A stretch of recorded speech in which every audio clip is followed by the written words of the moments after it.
igsuon, ang atong mga pagbasa karon naghisgot sa propeta o pagka-propeta. Sa unang pagbasa, dili lamang kini pagpasidungog sa mga propeta ilabi na sa daang testamento, apan gipasidunggan ang ilang pagpabilin diha sa makanunayon sa pagkamaayong propeta. O siguro mausab kini ang tawag kanunay kanatong tanan isip mga propeta. Kaya itong hinumduman sa diyang kita gibunyagan, kita miambit ni anang pagkapropeta sa atong Ginoo. So buti pasabot adlaw-adlaw, supposedly mao kini ang atong buluhaton, mao kini ang atong himuon, ilabi na ang pagsangyaw sa ebanghelyo, ang pagsangyaw sa kamatuoran, pagpadayag kung unsay maayo alang sa tanan o dili ang mga daotang mga binuhatan. Matud pa, ang tinuod nga propeta mailhan sa iyang gisangyaw o mailhan sa iyang binuhatan. Sa mga igsuon, si Kristo usab sa atong ebanghelyo karon naghisgot mahitungod sa mini nga propeta. Buti pasabot kung naay maayong propeta o tinuod nga propeta, naasay mga mini nga mga propeta. So usahay lisod nato mailhan sila kay kini kanunay nagtakuban sa ilang kaugalingon. Ato pa niya, ang mga mini nga propeta lisod mailhan nga naman kay usahay sama sila sa mga karnero, no? Pero ay sa ilalom sila yung mga bangis nga mga lobo. So si Kristo nagpahinumdum kanato sa usa sama sa usa ka kahoy nga ang maayong kahoy mamayong bunga o ang dili maayo nga punuan kita maka-expect nga maayo usab ang bunga.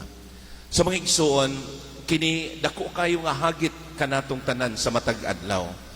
Kini nagpahinumdum kanato ilabi na sa atong mga lihok o sa atong mga buhat, sa atong pagsangyaw ilabi na diha sa katilingban nga atong gipuy-an.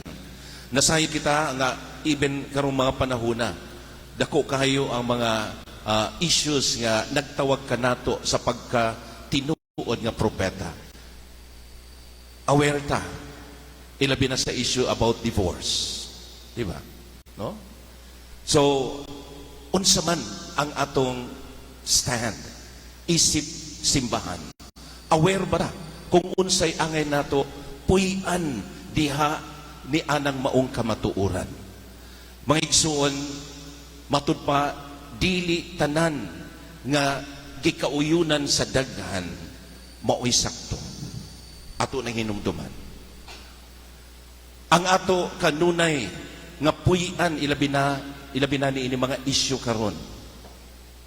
Kay kini murag init kaayo nga isyu karong panahona. Pero let us go back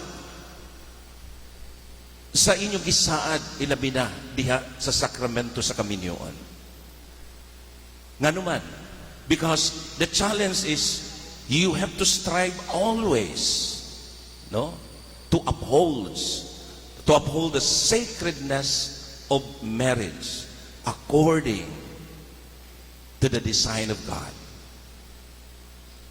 Mga igsuon, nahinumdum mo sa saad sa kaminyoon, inyong giingon, itugot Ginoo nga kami magkahiusa sa kasing-kasing ug una-una sukat karong adlaw bisan unsay mahitabo maayo o dautan sa kamugaway o kapitos hangtod ang kamatayon mubulag kanamo.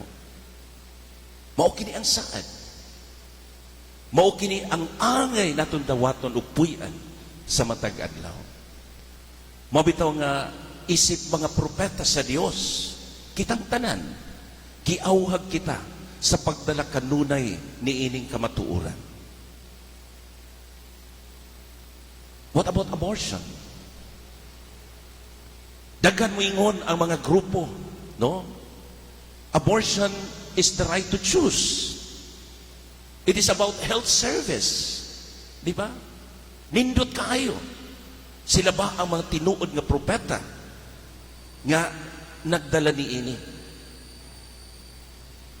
O mga igsoon, unsa man ang angay natong isangyaw to bring forth the greater respect of life. From the moment of conception to natural death. Mauna siya. Gawas ni ana, dili sakto. So mga igsoon, mo ni gingon ako nga challenge kanunay nato diha sa atong kinabuhi sa matag adlaw. Siguro dili lang nini mga isyu ha. Pero ang atong pagkapropeta kanunay nagasubay kung unsay kabubuton sa Dios. Nagasubay diha sa gisangyaw sa Dios. O nagasubay diha sa iyang binuhatan. Og mao kini ang mga maayong propeta. Mga igsoon, atong iampo ang atong simbahan. Atong iampo ang atong kaugalingon. Nga unta kita magpadayon sa atong pagkamaayong propeta. Atong buhaton kung unsay kagustuhan sa Dios, unsay gisangyaw sa atong simbahan karon. Magpabiling kita nga maisugon diha sa pagdala ni ini kanunay sa adlaw-adlaw sa atong kinabuhi o pagpaabot ni ini ngadto sa katawhan sa Dios. Amen.